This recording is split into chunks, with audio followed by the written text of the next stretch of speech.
श्री स्वामी समर्थ। आजची कथा देवादिदेव महादेव आणि भगवान विष्णू यांची आहे। बद्रीनाथची दंतकथा। बद्रीनाथ विषयी एक दंतकथा आहे। इथे शिव आणि पार्वती राहिले होते। हे हिमालयात सुमारे 10,000 फूट उंचीवर एक भव्य ठिकाण आहे। एके दिवशी नारद मुनी विष्णूकडे गेले आणि म्हणाले, तुम्ही मानवतेसाठी एक वाईट उदाहरण आहात। पूर्ण वेळ तुम्ही फक्त आदिशेषावर पडलेले असता आणि तुमची पत्नी लक्ष्मी ती तुमची सतत सेवा करत असते आणि ती देखील गरजेपेक्षा जास्त। तुम्ही पृथ्वीवरील इतर जीवांसाठी आदर्श उदाहरण नाही आहात। जीवसृष्टीतील इतर जीवांसाठी तुम्ही काहीतरी उपयुक्त केले पाहिजे। या टीकेतून सुटण्यासाठी आणि स्वतःच्या उन्नतीसाठी विष्णू खाली हिमालयात आले आणि त्यांची साधना करण्यासाठी योग्य जागा शोधू लागले। त्यांना बद्रीनाथ सापडले, एक सुंदर असे घर ज्यात सर्व काही होते त्यांना हवे होते तसेच त्यांची साधना करण्यासाठी उत्तम जागा। त्यांना तिथे घर सापडल्याने ते दार उघडून आत गेले, पण नंतर त्यांना कळाले की हे तर शिवाचे निवासस्थान आहे आणि तो माणूस भयंकर आहे। जर त्यांना राग आला तर तो अशा प्रकारचा आहे की तो तुमच्यासोबत स्वतःचा देखील गळा कापून टाकेल। खूपच भयंकर माणूस। तर विष्णूने एका लहान मुलाचे रूप घेतले आणि घरासमोर बसला। शिव आणि पार्वती जे फिरायला गेले होते घरी परत आले। जेव्हा ते परत आले तेव्हा त्यांच्या घरासमोर एक लहान बाळ रडत होते। या लहान मुलाला इतके रडताना पाहून पार्वतीची ममता जागी झाली आणि त्या मुलाजवळ जाऊन त्याला जवळ घ्यावे असे तिला वाटत होते। शिवाने तिला अडवले आणि म्हणाले, त्या मुलाला हात लावू नकोस। त्यावर पार्वतीने प्रत्युत्तर दिले, किती कठोर आहात तुम्ही असे कसे म्हणू शकता? शिवा म्हणाले, हे चांगले मूल नाही। ते आपल्या दारी स्वतःहून कसे आले? आजूबाजूला कोणीच नाही। बर्फामध्ये त्याच्या आईवडिलांच्या पायाचे ठसे नाहीत। हे मूल नाही। पण पार्वती म्हणाली, ते काही नाही। माझ्यातली आई ह्या मुलाला असे सोडू शकत नाही आणि ती मुलाला घरात घेऊन गेली। ते मूल तिच्या मांडीवर बसून खूप आनंदी होते। शिवाकडे आनंदाने पाहत होते। शिवाला याचे परिणाम माहिती होते, पण तो म्हणाला, पाहूया काय होते ते। पार्वतीने मुलाचे सांत्वन केले आणि त्याला खाऊ घातले। त्याला घरात सोडले आणि शिवासोबत जवळच्या गरम पाण्याच्या झऱ्यावर आंघोळीला गेली। जेव्हा ते परत आले तेव्हा त्यांना दार आतून बंद दिसले। पार्वती हैराण झाली, दरवाजा कोणी बंद केला? शिव म्हणाला, मी तुला सांगितले होते मुलाला उचलू नकोस। तू मुलाला घरात घेऊन आलीस आणि आता त्याने दार बंद करून घेतले। पार्वती म्हणाली, आता आपण काय करायचे? शिवाकडे दोन पर्याय होते। एक म्हणजे त्याच्या समोरील सर्व काही जाळून टाकायचे, दुसरा म्हणजे दुसऱ्या रस्त्याने निघून जायचे।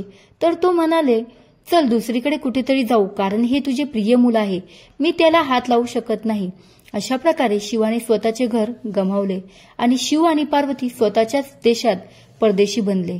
ते आजूबाजूच्या परिसरात फिरले, राहण्यासाठी आदर्श जागेच्या शोधात आणि शेवटी केदारनाथमध्ये स्थायिक झाले।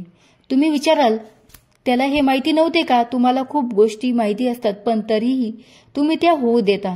जेव्हा विष्णू शिवाला वाचवतो, योग पुराणात अशा अनेक कथा आहे ज्या कथा एखाद्याच्या तळमळीला शिवाची असीम करुणेचा आणि लहान मुलांसारख्या प्रतिसादाचे वर्णन करतात। एकदा एक असुर होता ज्याचे नाव होते गजेंद्र। गजेंद्राने खूप तप केले आणि शिवाकडून वरदान मिळवले की जेव्हा तो बोलवेल तेव्हा शिव त्याच्यासोबत असेल। गजेंद्र त्याच्या जीवनातल्या प्रत्येक छोट्या गोष्टीसाठी शिवाला बोलवत आहे हे पाहिल्यानंतर नारद मुनी तिन्ही लोकात संचार करणारे सर्वात खोडकर ऋषी, त्यांनी गजेंद्राची खोडी केली। त्यांनी गजेंद्राला सांगितले, तू शिवाला सारखे काय बोलवत आहेस? तो तुझ्या प्रत्येक हाकेला प्रतिसाद देत आहेत। तू त्याला तुझ्या आतमध्ये प्रवेश करून आणि तिथेच थांबायला का सांगत नाहीस, जेणेकरून तो सदैव तुझ्या सोबत राहील? गजेंद्राला ही कल्पना चांगली वाटली आणि त्याप्रमाणे त्याने शिवाची आराधना चालू केली।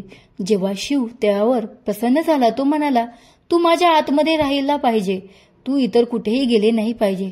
शिव लहान मुलासारखा भोळेपणामुळे गजेंद्राच्या आत लिंगाच्या रूपात गेला आणि तिथेच थांबला। पुष्कळ वेळानंतर संपूर्ण विश्वाला शिवाची आठवण यायला लागली। कुणालाही माहीत नव्हते तो कुठे आहे। सगळे देव आणि गण शिवाला शोधू लागले। खूप शोधानंतर जेव्हा कुणालाही कळले नाही की तो कुठे आहे, ते या समस्येचे समाधान शोधण्यासाठी विष्णूकडे गेले। विष्णूने परिस्थितीकडे पाहिले आणि म्हणाले, तो गजेंद्रामध्ये आहे। नंतर देवाने विचारले की त्याला गजेंद्रातून बाहेर कसे काढायचे, कारण गजेंद्र शिवाला त्याच्या आत सामावून अमर झाला होता। नेहमीप्रमाणे विष्णूला एक योग्य युक्ती सुचली। सगळे देव शिवाच्या भक्तांचा वेश घालून गजेंद्रच्या राज्यात आले आणि शिवाची स्तुती खूप भक्तिभावाने गाऊ लागले. गजेंद्र शिवाचा मोठा भक्त असल्याने त्याने या लोकांना राजसभेत येण्यासाठी, गाण्यासाठी आणि नाचण्यासाठी आमंत्रित केले. देवाचा हा समूह जे शिवाच्या भक्तांसारखे तयार झाले होते ते खूप मोठ्या भावाने, मोठ्या भक्तीने शिवासाठी गाऊ लागले आणि आराधना करू लागले आणि नाचू लागले. शिव जो गजेंद्राच्या आत बसलेला होता स्वतःला थांबवू शकला नाही आणि त्यांना प्रतिसाद द्यावा लागला. त्याने गजेंद्राचे तुकडे केले आणि त्याच्या आतून बाहेर आला. विष्णूची शिवासाठी भक्ती, शिवाची आराधना देव आणि राक्षस दोघेही करायचे. देव आणि असुर सर्वात वरच्या आणि सर्वात खालच्या स्तरासाठी सर्वांसाठी ते पूजनीय होते. विष्णू स्वतः त्यांची आराधना करायचा. एक अतिशय सुंदर कथा आहे ज्यात विष्णू कसा शिवाचा भक्त होता याचे वर्णन आहे. एकदा विष्णूने शिवाला वचन दिले की तो 1008 कमळ शिवाला अर्पण करेल. तो कमळाच्या शोधात गेला आणि संपूर्ण जगभर शोधूनही त्याला फक्त 1007 कमळ सापडले. एक कमी होते. तो आला आणि सर्व शिवाच्या समोर ठेवले. शिवाने त्याचे डोळे उघडले. त्याने फक्त स्मित हास्य केले कारण एक कमी आहे. तेव्हा विष्णू म्हणाले, मी कमळ नयन म्हणून एक ओळखला जातो, म्हणजे कमळासारखा डोळ्यांचा देव. माझे डोळे कमळाच्या फुला इतके सुंदर आहेत तर मी माझा एक डोळा अर्पण करेन. आणि त्याने लगेच त्यांचा उजवा डोळा काढला आणि लिंगावर ठेवला. अशा प्रकारच्या अर्पणाने प्रसन्न होऊन शिवाने विष्णूला सुप्रसिद्ध सुदर्शन चक्र दिले. आज आपण देवादिदेव महादेव आणि भगवान विष्णू यांची कथा आज आपण ऐकली, वाचली.